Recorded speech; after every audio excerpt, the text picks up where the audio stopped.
Hey there, and welcome. Today we're looking into the story behind, well, one of the biggest names in luxury, Rolls-Royce. Right. You see the cars, symbols of ultimate success, but how they got there, that's quite a tale. It really is. It's fascinating, full of unexpected twists. And this partnership, it came from two very different worlds. Yeah, almost polar opposites, you could say.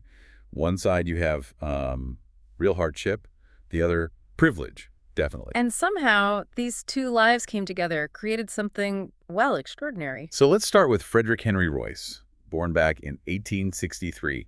His beginnings were pretty tough. Far from glamorous, yeah. His family had a flour mill business. It failed, left them in poverty. Right. And he had to work from a really young age, like 4 years old, scaring birds off crops. And then his father died when he was only 9, so he was out selling newspapers, delivering telegrams. Just a kid. It must have shaped him incredibly, all that early struggle. Oh, undoubtedly. You see that drive, that resilience in everything he did later. Mm-hmm. And his schooling, very limited. How limited? He only had about 1 year of formal education by the time he was 15, which, really makes his later achievements even more remarkable. Shows what self-reliance can do, doesn't it? Mm-hmm.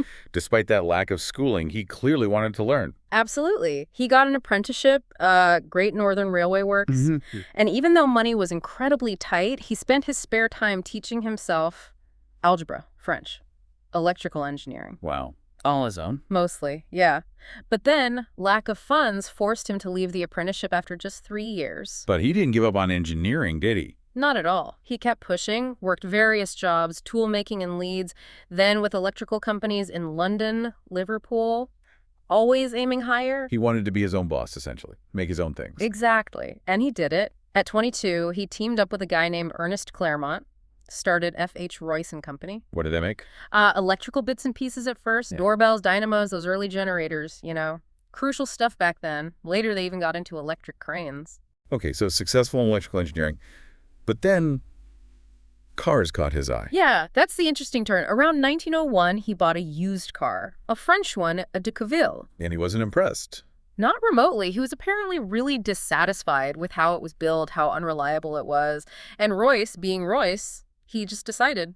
I can do better myself. Precisely, that perfectionism. It wasn't just about transport. It was about making something right. Maybe it was the noise, the breakdowns, the general crudeness of early cars that got to him. So he just built his own engine. Pretty much. By late 1903, he had his first petrol engine running, and then in 1904, the first actual Royce car, a 10-horsepower model. Just like that. Well, after a lot of hard work, I imagine. Yeah. He built 3 of them initially, kept one, gave one to his partner Claremont, and sold the third to a shareholder, a guy called Henry Edmonds. Okay, remember that name, Edmonds. So Royce has the engineering down. Now, how does this connect to the other half of the name? Right. Now we shift scenes completely. London, Berkeley Square, very affluent. 1877. Charles Stuart Rolls is born. Lord and Lady Languetoc's son. So a world away from Royce's childhood. Totally. Privileged from day one. But, like Royce, he had this early fascination with engineering, a real passion for it. It wasn't just a hobby then. No. He studied mechanical engineering at Cambridge Trinity College. And apparently he was always messing with engines.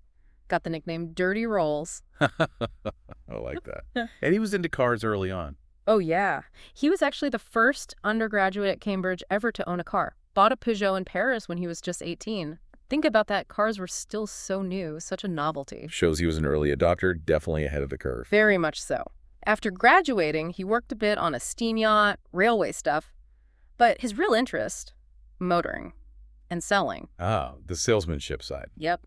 His father helped him out financially, and in 1903, he opened one of Britain's first proper car dealerships. C.S. Rolls & Co. Selling what? Not Royce cars yet, obviously. No, he was importing and selling French Peugeots and Belgian Minervas mainly. And he was good at it. Business did well. And that funded his other interests. Racing, flying. Exactly. He was a keen motorist, a racer, and one of the very early pioneers in aviation, too. So we've got the meticulous, self-made engineer, Royce. Forged by hardship, obsessed with perfection. And the wealthy, adventurous enthusiast and salesman, Rolls. With a passion for new tech and a knack for business. It's quite the contrast, isn't it? But you can see how they might complement each other. Okay, so how did they actually meet?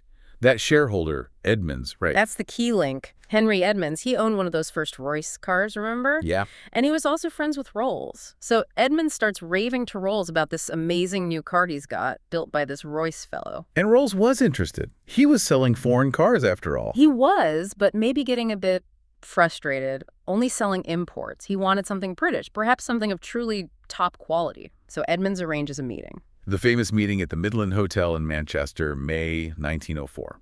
That's the one. And Rolls, despite apparently preferring cars with more cylinders, like 3s and 4s, he took one look at Royce's 2-cylinder car and was just blown away. Instantly. What was it about that specific car, do you think? It must have been the sheer quality of the engineering, the precision, the quietness perhaps, compared to other cars of the day. Something just clicked. He recognized the craftsmanship. And he made a decision right there? Pretty much on the spot. He told Royce, "I will take every car you can make." Just like that, an immediate commitment. Wow. Think about that contrast again. Royce, 41, self-taught. Rolls, 26, Cambridge-educated aristocratic background. Completely different worlds, but that difference, it wasn't a barrier. It was the magic ingredient, maybe? Royce's genius needed Rolls' vision and, frankly, his connections and sales ability. So that leads directly to the company. Yep. Rolls-Royce Limited was formally established 2 years later, 1906, and they didn't waste time making an impact. The Silver Ghost. The Silver Ghost, their 6-cylinder model, launched soon after, and it was a sensation. Within a year, it was being called the best car in the world. High praise very quickly. And deservedly so by all accounts. But we also need to mention Claude Johnson here. Rolls' business partner from the dealership. That's him. He became the managing director of Rolls-Royce. Hugely important figure. They called him the hyphen in Rolls-Royce. Or hyphen why? Because he was the link, the one who really built the brand. He bridged Royce's engineering brilliance with the public's perception of luxury and quality. A marketing genius, really. How so? Well, he was the one who came up with that famous advertising slogan, "Not one of the best, but the best car in the world." That kind of bold statement. It created the image, the mystique, drove global demand. And Royce backed it up with the actual product. Absolutely. Royce's whole philosophy was best design, finest materials, highest possible level of craftsmanship, no cutting corners, ever. A powerful combination. But sadly, the partnership itself, it didn't last long. No, it was tragically short. Rolls got more and more into aviation. He even tried to get Royce interested in designing aero engines. Did Royce do it? Not initially. He was apparently a bit reluctant at first, focused on the cars. But Rolls, he went all in on flying. Bought a Wright Flyer plane. One of the originals. Yeah. Made hundreds of flights. He was a real pioneer. In 1910, he achieved something incredible. The first non-stop double crossing of the English Channel by plane. Huge achievement. Amazing. But then? Just about a month later, July 1910, there was an aviation meeting in Bournemouth.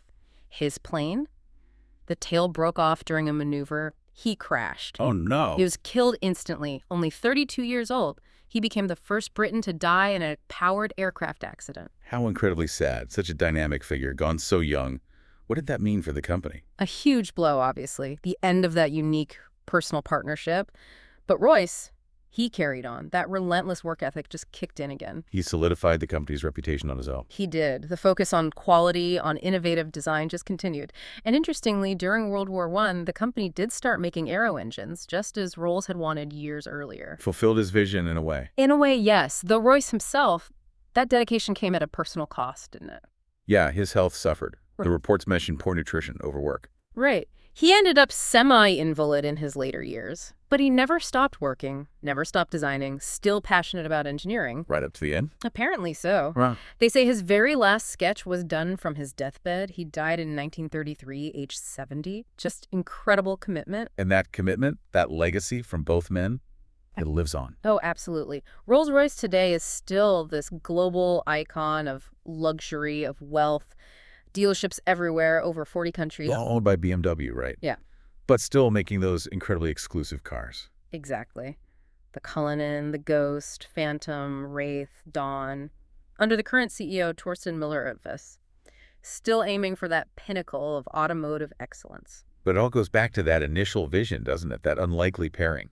It really does. Royce and Rolls, their dedication is what built the foundation for everything the brand is today. So looking back, it's quite something. This driven, self-made engineer meets the adventurous, wealthy sort of promoter. Couldn't be more different on the surface. But somehow that contrast worked. Their skills, their perspectives, they meshed perfectly.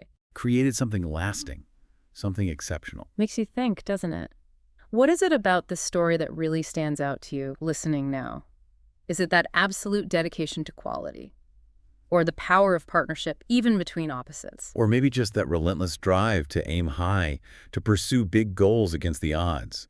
It's worth considering, perhaps, how those ideas, quality, partnership, ambition, might resonate in your own world and what you're trying to achieve.